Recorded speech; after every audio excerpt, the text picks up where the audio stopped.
तो कल हमने क्या देखा था, के प्लस लॉ तो देखे ही थे, उसके साथ हमने देखा था ये वाला सीन। क्या है ये scene? Universal law of Newton universal law of gravitation. ठीक है, F is equal to gmm by r square, g is equal to gravitational constant. तो g की वैल्यू क्या है हमने निकाली 6.67 इंटू 10⁻⁻11। ठीक है, 6.67 इंटू 10⁻⁻11। और ये दो बॉडीज का मास है और ये दोनों के बीच का डिस्टेंस है। ठीक है, तो वो हो गया ग्रेविटेशनल फोर्स। तो हम देखते हैं अभी ग्रेविटी कैसे निकालना है। ठीक है, अर्थ की gravity, earth gravity, earth gravity. ठीक है, अर्थ ग्रेविटी जी। ठीक है, तो क्या निकालना है हमको? Let's take, we know that. ठीक है, we know that F is equal to gmm by r square. ये हो गया इक्वेशन फर्स्ट। क्या है? Universal, Newton's universal law of gravitation, Newton's universal law of gravitation. ठीक है, तो उसके बाद हमको ये भी पता है कि क्या होता है, फोर्स क्या होता है, मास। ठीक है, mass into gravity, mass into gravity. ये सेकंड ले लो, force is equal to mg, mass into gravity. तो पुट करो, क्या पुट करना है हमको, g इज इक्वल टू क्या जाएगा, F बाय m। सॉल्व करो, क्या पुट करना है, F की वैल्यू यहाँ पुट करो। F की वैल्यू क्या है, gmm by r square into F by m। ठीक है, mm कैंसिल हो जाएगा तो g क्या हो जाएगा, g is equal to gm by r square, gm by r square. ये जाएगा ग्रेविटी। ठीक है, ये नहीं आएगा 1 बाय m। ठीक है, F की जगह पुट कर रहे हैं 1 बाय m, तो ये क्या हो जाएगा gravity gm by r square. ठीक है, तो इसकी वैल्यू ऑफ g जनरली क्या है, 9.8 मीटर पर सेकेंड स्क्वायर। ठीक है, 9.8 मीटर पर सेकेंड स्क्वायर। तो ये कैसे निकलेंगी, g is equal to g क्या है, ग्रेविटेशनल कांस्टेंट 6.67 इंटू 10⁻⁻11 है। मास ऑफ अर्थ क्या है, मास ऑफ अर्थ है 6 इंटू 10⁻24। यह है कांस्टेंट मास ऑफ अर्थ। ठीक है, और इसके बाद आर स्क्वायर, रेडियस क्या है, अर्थ का रेडियस क्या है, 6.4 इंटू 10⁻6 इसका स्क्वायर। जब इसकी वैल्यू निकालेंगे तो आपको ये मिलेगा। ठीक है, आपको 9.8 मीटर। तो अभी हमने क्या निकाला था, g की वैल्यू क्या है, g is equal to gm by r। ठीक है, gm बाय r स्क्वायर। ठीक है, gm बाय r। तो ठीक है, देखते हैं यहाँ पे चेंज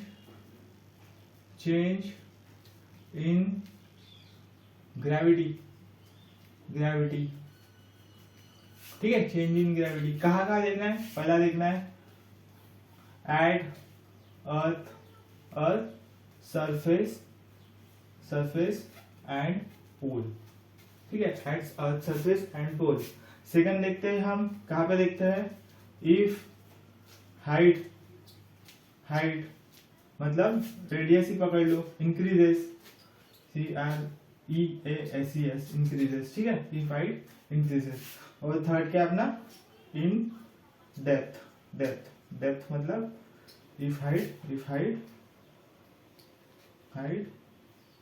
डिक्रीजेस। ठीक है, ये तीन देखते हैं, 1 2 3। तो चलो एक अर्थ बना लेते हैं। ठीक है, अर्थ का कोर। ठीक है, ये है अपना इक्वेटर ये है, और ये है अपना, ये इक्वेटर है, और ये है अपना एक्सिस ऑफ रोटेशन। ठीक है, एक्सिस ऑफ रोटेशन। ठीक है, ये है अर्थ। ठीक है, तो हमको क्या निकालना है, g यहाँ पे क्या होगा, g यहाँ पे क्या होगा, g हाइट पे क्या होगा, और g यहाँ पे क्या होगा। ठीक है, g। तो चलो देखते हैं क्या है, एट अर्थ सरफेस एंड पोल। तो सरफेस पे हमको पता है यहाँ पे तो 9.8 है मीटर पर सेकेंड स्क्वायर, ठीक है 9.8। तो देखो यहाँ से हम इधर जाएंगे तो क्या होगा, यहाँ से हम इधर जाएंगे तो रेडियस बढ़ेगी, रेडियस बढ़ेंगी, रेडियस बढ़ेंगी, मतलब ग्रेविटी क्या होगी, कम होगी, क्योंकि ये इनवर्सली प्रोपोर्शनल है, ठीक है। तो क्या होगा, if at earth surface, earth surface पे है, अर्थ सरफेस पे है, सरफेस पे है, अर्थ तो एकदम फ्लैट है नहीं, ऐसी अर्थ है नहीं, अर्थ अपनी क्या है, जियोड है, ठीक है। अर्थ सरफेस पे क्या है 9.8 मीटर पर सेकेंड स्क्वायर। लेकिन हम जब इधर जाएंगे तो उसका रेडियस बढ़ेगा, रेडियस बढ़ेगा तो ग्रेविटी कम होगी। तो पोल्स पे क्या है, ग्रेविटी कम है। कम क्यों है, क्योंकि रेडियस बढ़ेगी। पोल्स पे जनरली 8.8 मीटर पर सेकेंड स्क्वायर रहता है, ठीक है। वैसे ही सेम यहाँ पे भी।